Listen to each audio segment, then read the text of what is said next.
جھلک کہ قائد اعظم محمد علی جناح کا جذبہ عشق رسول کیا ہے۔ ایسے ہی ملک پاکستان نہیں بنا ہے،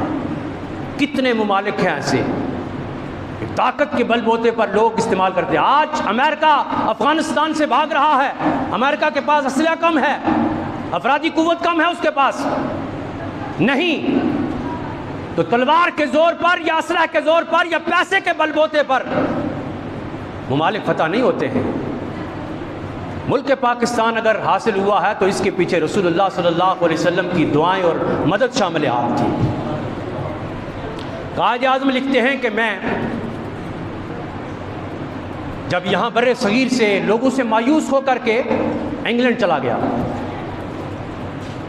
اور میں نے تہیہ کر لیا کہ میں واپس نہیں جاؤں گا۔ کہتے ہیں ایک رات میں سویا ہوا تھا، اچانک بیدار ہوا، میں نے محسوس کیا کہ میرے کمرے کے اندر کوئی غیر معمولی شخصیت ہے۔ اٹھ کر کے اپنے فلیٹ سے باہر نکلے، دیکھا آگے پیچھے کوئی نظر نہیں آیا، پھر واپس آ گئے، سوچتے رہے کافی دیر، آنکھ لگی سو گئے۔ کہتے ہیں خواب دیکھتا ہوں کہ ایک نورانی شخصیت میرے کمرے کے اندر آئی، میں خواب کے اندر پوچھتا ہوں کہ آپ کون ہیں؟ تو مجھے جواب ملتا ہے کہ میں محمد الرسول اللہ صلی اللہ علیہ وسلم، میں تمہارا نبی ہوں جن کا تم کلمہ پڑھتے ہو۔ قائد اعظم کہتے ہیں کہ میں سنتے ہی اٹھ کر کے کھڑا ہو گیا اور میں صرف اتنا کہہ سکا کہ حکم میرے آقا حضور سرور کونین صلی اللہ علیہ وسلم نے فرمایا کہ محمد علی، نسبت بھی دیکھیے کہ قائد اعظم محمد اور علی کی نسبت سے جس شخصیت نے پاکستان بنایا اس کے پیچھے رسول اللہ کا ہاتھ نہیں ہوگا تو کس کا ہاتھ ہوگا؟ فرمایا محمد علی تم واپس بر صغیر جاؤ، مسلمانوں کو تمہاری ضرورت ہے، اور جا کر کے اپنی جدوجہد کا آغاز کرو،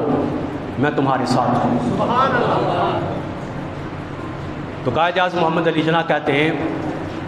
کہ میں صرف اتنا کہہ سکا کہ اوکے مائی لارڈ۔ فرماتے ہیں میری آنکھ کھلی، میں نے ڈھونڈنا تلاش کیا کہ کون تھا وہ۔ کہتے ہیں آنکھ کھلی تو میں نے اپنے کمرے کو معطر پایا، میرے کمرے کے اندر خوشبو ہی خوشبو تھی، اور فرماتے ہیں کہ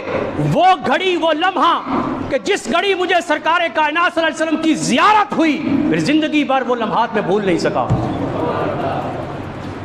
ایسے ہی ملک پاکستان نہیں بن گیا، اس کے پیچھے رسول اللہ صلی اللہ علیہ وسلم کی مدد اور نگاہ خاص تھی۔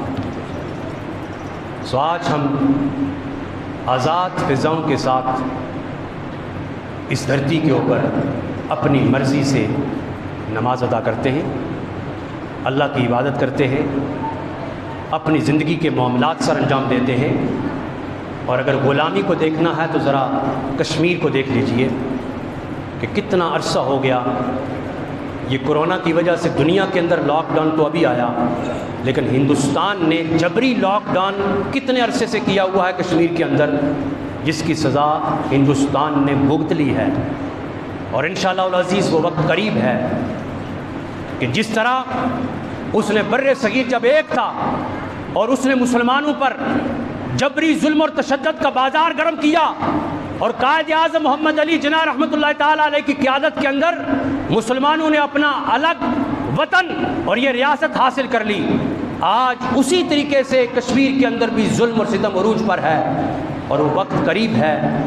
کہ کشمیری بھی اپنا فیصلہ کر سکیں گے، اور ان کو بھی وہ بھی آزادی کے ساتھ اپنی زندگی بسر کر سکیں گے۔ اللہ تبارک و تعالی ہمارے اس وطن پاکستان کو سلامتی عطا فرمائے، اور یہ چمن وطن پھولتا پھیلتا رہے، اور اس درخت پر پھر ہریالی آئے،